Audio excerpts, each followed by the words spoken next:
Welcome to the League of Nerds comic book segment number 126. I'm John Cooney here to talk to you about comics released the 18th of June, 2014, beginning as usual with my first five, meaning these are the first 5 books I intend to read this week, and I'll give you a little more depth on them, starting with at number 1, Uncanny X-Men number 22. The war between the Uncanny X-Men and S.H.I.E.L.D. heats up. Can Cyclops and his team track down the source of this new brand of Sentinels, and is S.H.I.E.L.D. really behind these attacks? Series writer Brian Michael Bendis spoke recently about what it's like writing for X-Men fans. Quote, "Every day something with Dazzler or anyone, they love the characters so much. I said to Martz, we do all these things like the trial of Jean Grey was really hard to write, and all anybody cares about is Kitty and Peter Quill hooking up. Like I wrote nothing else. Shipping after shipping after shipping, an X-Men event should be nothing but X-Men kissing each other. No fights or explosions, just who hooks up with who. It took me like a year to figure that out. All they care about is the hair and who's kissing who. That's all I get notes about, so that's what the big X event is, just kissing. Original kiss." Close quote.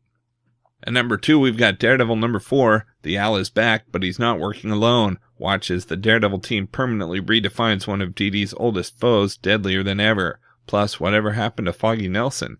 Series writer Mark Waid explained Daredevil's motivation. Quote, "Daredevil is dealing with chemical depression issues in his life, and frankly, so have I my entire life. I've made no secret of that, and something I learned is like any chronic condition, it doesn't just go away. But what you can do is use cognitive therapy to get past the worst of it. I think you see very clearly in Daredevil that depression is inertia. What fuels depression is that sense of helplessness, that sense of not knowing what to do next, that image of sitting on a gargoyle in the rain on the rooftop, frozen by inaction. To me, Daredevil comes to grips with that and is actively pushing past. I wrote a scene where he feels that paralysis that comes with depression and he pushes through it. He makes an active decision to move forward. Any movement is better than no movement at all." Close quote.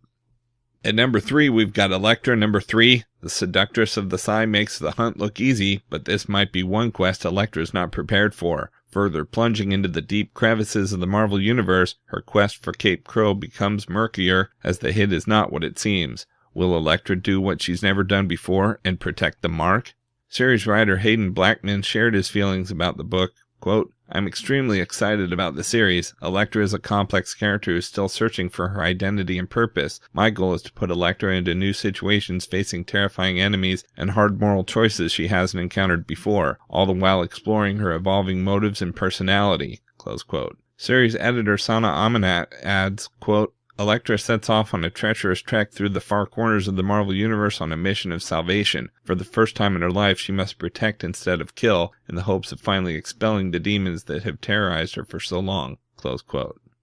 At number 4, we've got Wolverine and the X-Men number 5. Wolverine's at the mercy of the Phoenix Corporation while Storm races to save the Jean Grey School. Only Evan can save Phantom X from death, but dare he? Latour and Azrar continue the smash hit of all new Marvel Now. Series writer Jason Latour told about the theme in this series, quote, "As much as we're dealing with the ramifications of regret, we're also, particularly in issue number 5 and number 6, going to be examining what hope and expectation means to these characters. Is regret or guilt always a negative motivation? Is hope always a positive one? It might not be as clean a one-to-one as you'd imagine." Close quote. He went on to speak about Evan and Phantom X specifically, quote, "It's important to remember that fundamentally Phantom X is not the same man who created Evan. The responsibility he felt to Evan in the past was hinged on a decision he made when he had 3 distinct personalities operating in unison. So just how much of all this is his cross to bear alone? That's something we're going to watch him struggle with deciding." Close quote.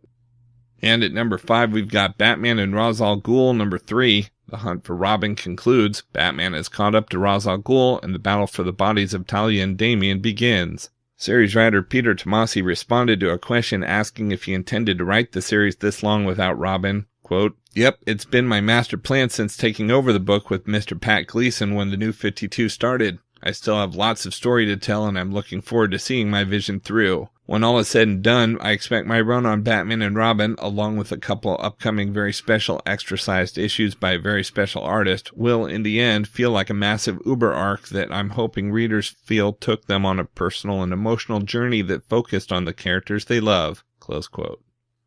Rounding out the top 10 at number 6, we've got Original Sin number 4. Trust no one, not even yourself. One hero goes rogue, another loses his head. Doctor Strange and the Punisher team up for a daring raid, and all trails now lead to one suspect, but how is that even possible?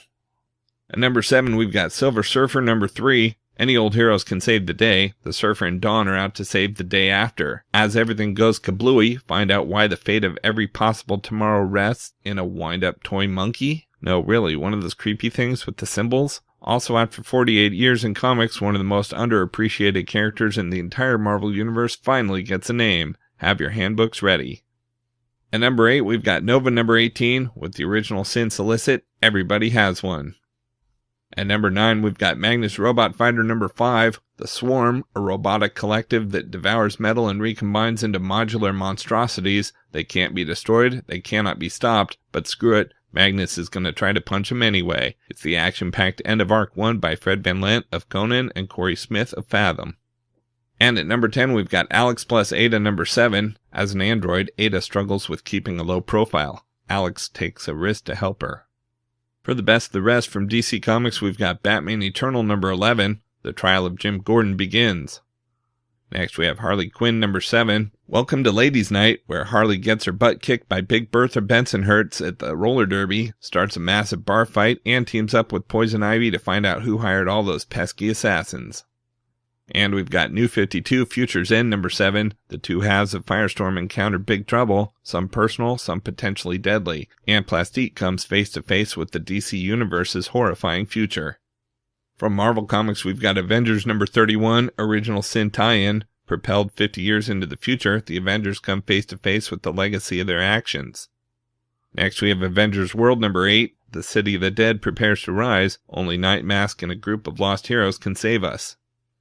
We've also got Punisher number 7. The international best-selling author of Not a Good Day to Die, Kevin Maurer, joins Nathan Edmondson to tell a story of Punisher and jungle warfare. A group of American soldiers are being held prisoner by a South American drug lord, and suddenly a new prisoner arrives, Frank Castle. But not all is as it seems on either side of the bars in this jail tale. We've also got Ultimate FF number 3, Palace of the Brine Part 2 of 2, Invasion from a Parallel Earth. A new Atlantis will rise. Will Namor massacre his own people to survive?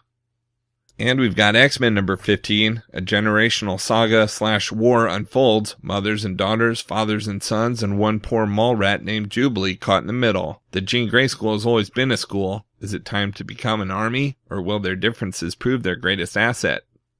From Dynamite Entertainment, we've got Twilight Zone Annual 2014, 3 standalone tales of the bizarre. A politician determined to cut aid to the poor finds himself in a Dust Bowl town in the Great Depression. Reality begins to slip away for a crusader against social network oversharing, and a Renaissance player who doesn't fit in with his present-day peers gets an ugly taste of the real thing.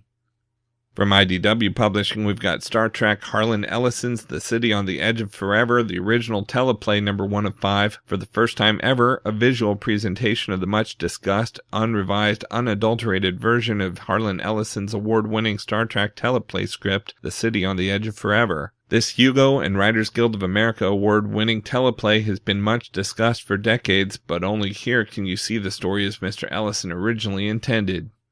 From Image Comics, we've got MPH number 2 of 5. A good guy dealt a tough hand. Roscoe's found the perfect get-out-of-jail-free card in the form of super speed pills called MPH. Now that he knows who put him away, he'll find that revenge is a dish best served lightning fast. The all-new Miller World universe zooms ahead at breakneck speed with Miller and Fegredo's urban adventure tale.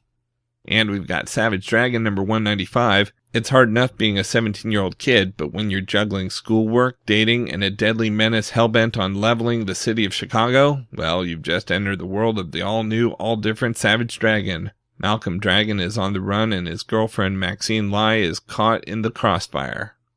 And from Valiant Entertainment, we've got Harbinger number 24. One of the renegades is dead, but the battle isn't over yet. The penultimate issue of the important Harbinger story ever told is almost here, and the countdown to everything changes, mind-shattering spectacular of Harbinger number 25 is heading toward you like a freight train. Hold on tight.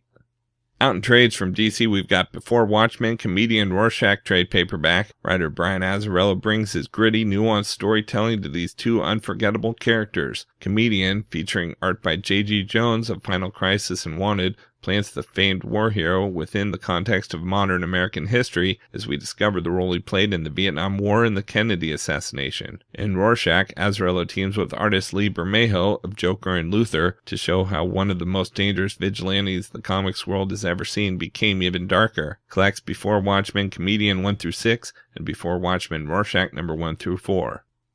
Next we have Before Watchmen Night Owl Dr. Manhattan trade paperback. Writer J. Michael Straczynski is joined by artist Andy Kubert in flight with the gadget-savvy hero known as Night Owl, as Dan Dreiberg inherits the role from Hollis Mason. But can Dreiberg work with the vigilante called Rorschach? Then JMS teams with fan-favorite artist Adam Hughes for a tale of Dr. Manhattan. For Dr. Manhattan, past, present, and future are one and the same, but as he observes the events of his life, do they remain the same? Collects Before Watchmen Night Owl 1-4, Before Watchmen Dr. Manhattan 1-4, and Before Watchmen Moloch 1 and 2. We've also got All New X-Factor Volume 1 Not Brand X trade paperback. X-Factor is back like never before. Serval Industries, one of the world's most trusted names in electronics and a leader in cutting-edge internet and weapons technology, has just unveiled their newest contribution to society, the all-new X-Factor. Led by the mutant mistress of magnetism, Polaris, the team uses its corporate backing for the betterment of society. But with her half-brother Quicksilver, notorious thief Gambit, and more by her side, can Polaris trust that her corporate masters really have good intentions? Especially when X-Factor is meant to help people, but one of their own holds a dark secret. Hint, it's Gambit. Be there as the team learns the sinister truth behind Techno Inc., takes on former friends Danger and Warlock, and more. Experience the all-new X-Factor, brought to you by Serval Industries, collecting All New X-Factor number 1-6.